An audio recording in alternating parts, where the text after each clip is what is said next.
இந்த பார்த்தீங்களா மக்களே, இதுதான் ஏழலைக்கிழங்கு செடி. ஒவ்வொரு ஊரில் ஒவ்வொரு மாதிரி சொல்கிறோம். ஏழலைக்கிழங்கு செடிங்காங்க, கப்பக்கிழங்குன்னு சொல்கிறாங்க. ஏழலைக்கிழங்கு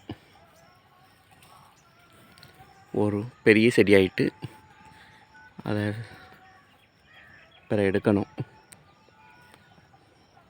தோட்டத்தில் ரொம்ப வேலை இருக்கிறதுனால பிற தான் எடுக்கணும். வெண்டைக்காலாம் பறிச்சாச்சு. மாமரம் அடுத்த வருஷம்தான் காய்க்கும். இப்போதைக்கு மாங்காய் இல்லை. ஏழலைக்கிழங்கு செடி.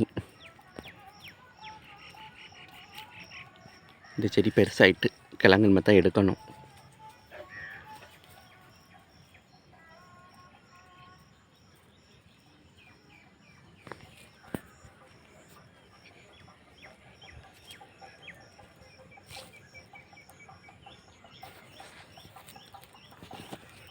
வெண்டைக்காய் காய்ச்சிருக்கு.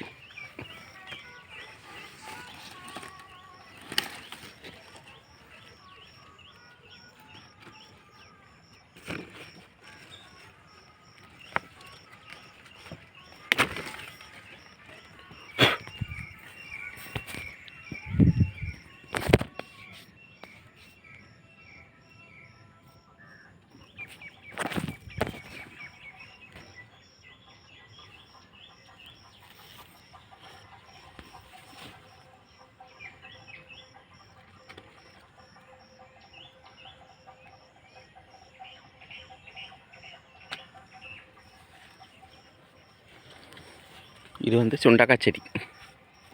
சுண்டக்காய் எப்படி காய்ச்சிருக்குன்னு பார்த்தீங்களா? இதை நம்ம பறித்து லேசாக கீறிட்டு அவிச்சு காயப்பட்டு வச்சிட்டோன்னா நமக்கு ஒரு வருஷம் ஆனாலும் கெட்டு போகாது. நம்ம பத்திரமா வச்சுக்கலாம். சுண்டக்காய் வத்தல் வேணுங்க ஷேர் பண்ணுங்கள். சுண்டக்காய் நிறைய காய்ச்சிருக்கு. அவிச்சு நிறையா வச்சுருக்கோம். கசப்பு நம்ம சாப்பிட்டோம்னா உடம்புக்கு நல்லது, நல்லாயிருக்கும், சுத்தமாக இருக்கும். வாழை காய் போட்டிருக்கு.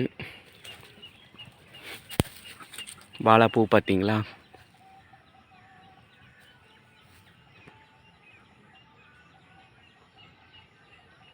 வாழைப்பூ போட்டிருக்கு.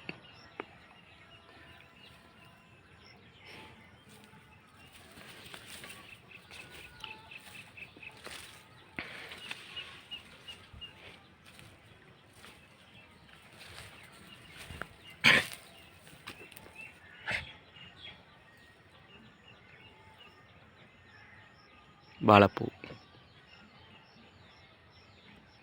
நல்லாயிருக்கும்.